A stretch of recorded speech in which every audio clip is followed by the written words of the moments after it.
کامیابی ایک رات میں نہیں ملتی،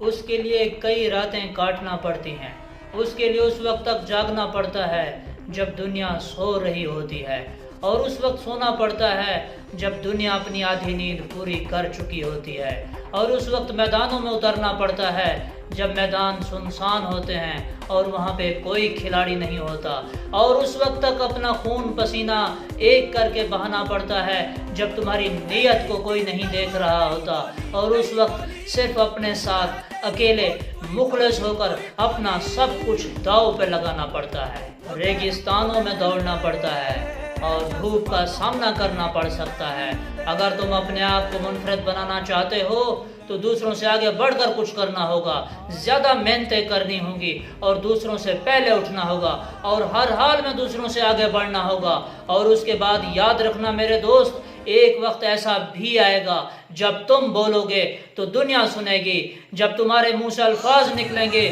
تو دنیا انہیں لکھے گی، لیکن یاد رکھنا کہ اس وقت تیرے الفاظ اور تیرے جذبات سب کچھ قیمتی ہو چکا ہوگا۔ ٹنڈولکر دنیا کرکٹ کا عظیم بیتاج بادشاہ، وہ کہتا ہے کہ جب میں صبح سویرے اٹھتا تھا تو میں سب سے پہلے، ناشتے سے بھی پہلے، اس وقت میں 500 بالز کی تقریباً پریکٹس کرتا تھا، اور اس کے بعد تقریباً راؤنڈ اباؤٹ 83 اوورز کا ایک پریکٹس میچ کھیلتا تھا، اور اس وقت کھیلتا تھا جب دنیا سو رہی ہوتی تھی، اور جب میں کرکٹ کھیل کر واپس آتا تھا تو مجھ سے آٹوگراف لینے والوں کی لائن لگ جاتی تھی، اور ہر بندہ حسرت سے کہتا تھا کاش سچن ٹنڈولکر کا آٹوگراف ہمیں ایک بال پر لکھا ہوا ہی مل جائے تو بڑی بات ہے۔ اس وقت تک آپ کی ہر چیز قیمتی ہو چکی ہوتی ہے، کیونکہ آپ نے اپنے آپ کو اتنا پیسا ہوتا ہے کہ آپ کریک ہو کر اس میں سے ایک ہیرا نکل کر باہر آ چکے ہوتے ہیں۔ مارک زکربرگ کے نام سے کون واقف نہیں ہے؟ فیس بک کی دنیا کا ایک بیتاج بادشاہ، جب اس سے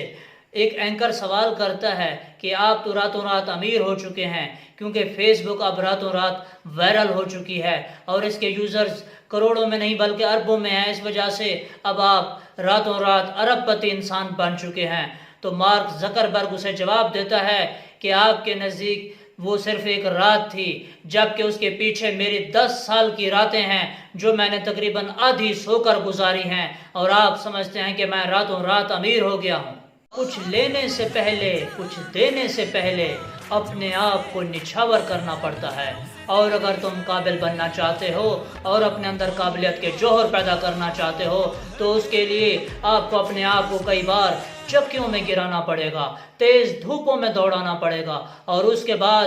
جب آپ کچھ بن جاؤ گے تو آپ کی انٹری پر دنیا شور مچائے گی۔